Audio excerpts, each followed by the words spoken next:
Сендердің тыңдап отыруым керек па? Зарина, жақсы, басылыңызшы. Баласақан, айтайыншы, пожалуйста. Қадәулет, жоқ. Мен ешкімді қорқытып жатқан жоқпын, тағы айтамын. Сіз қорқытып Мен отырсыз. комментарий айтып жатырмын. Менің комментариям. Қадәулет. Менің жолда. Бүгін эфирде күтпеген сәттер орын алды. Сатдәулет Заринаға қатты сөйлеп, қызды көз алдында қорқытты. Оның сөздері барлығына ауыр тиді. Ал балауса жүргізушінің сөзіне құлақ аспай, ашық қарсы шығып отырды. Бүкіл дау-дамай Заринаның бір сөзіне байланысты өршіді. Бірақ нақты не айтылғаны ашық айтылмады.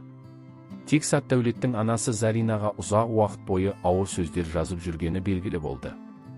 Бұл туралы қыз алғаш рет тіл қатты, бірақ егжей-тегжейін ашып айтпады. Көрермендер не ойлайды екен? Бұл оқиғада кім дұрыс, кім шектен шықты? Кім айтты сен басқа қазір менен басқа мамаң туралы? Баласахан, мен Наргизге сөйлеген жоқпын. Рас қой. Мен Наргизге сөйлеген жоқпын. Жазғаны рас, дұрыс па? Мен соны айттым болды. Зарина бұл жағдайға үнсіз қалмады. Бірақ ашықта сөйлей алмады. Жай ғана. Нақты не айтқанын өзім ғана білем. Бірақ өте ауыр сөздер болды деп қысқа қайырды. Сатдәулеттің ашуы да, балаусаның қарсыласуы да бір ғана сөздің салдары. Бірақ сол сөз қандай еді? Ол шын мәнінде айтылуға лайық па еді?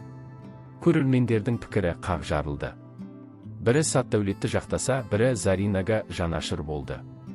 Ал кейбірі бәрі анасының араласуынан басталғанын айтып жатыр. Зарина қазір өзін жайсыз сезінеді. Бірақ соған қарамастан сабырлы қалпынан тайған жоқ. Сатдәулеттен де өзгенің сөзінен де емес, тек шындықтың кеш ашылғанынан шаршағандай. Бұл жағдайдың соңы қалай болмақ? Кім кімнен кешірім сұрайды, ал кім үнсіз кетеді? Мен Басқа Наргизге қыздарға да сөйлеген жоқпын. ескерту, абайлаңдар, сендерге де сондай нәрсе жазуы мүмкін деп жатырмын, болды.